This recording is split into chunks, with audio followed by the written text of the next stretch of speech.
Please ঠাকুরবাড়ি রান্না।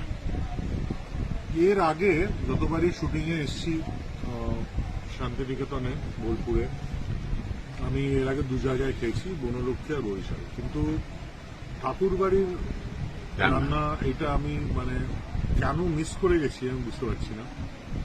এটার খোঁজ অনেক আগে পাওয়া উচিত ছিল। অপূর্ব রান্না, অপূর্ব রান্না। আমি আজকে ইলিশ খেলাম, চিংড়ি খেলাম এবং খাসির মাংস খেলাম।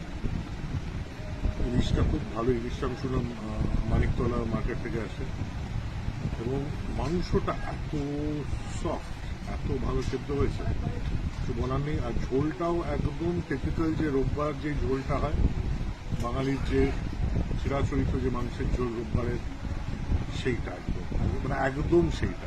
সাথে আলু, সাথে আলু তো মাংস আলুটা ছাড়া তো হয় না ওই ঝোলটা, তাই জন্য কোইন্টেসেনশিয়াল সেই ঝোলটা। ইভেন আমি বলছি বাকি যে তরকারি, ভাত, ডাল সবকিছু খুব ভালো। আমার এ যাবৎকালের এই কলকাতার বাইরে এদিক ওদিক যাওয়ার মধ্যে যে খাবার জায়গাগুলো আমার টেস্ট করতে হয় বা আমি এক্সপেরিমেন্ট করি, তার মধ্যে আমি বলবো যে ঠাকুরবাড়ির রান্না is definitely. Thank you sir, thank you.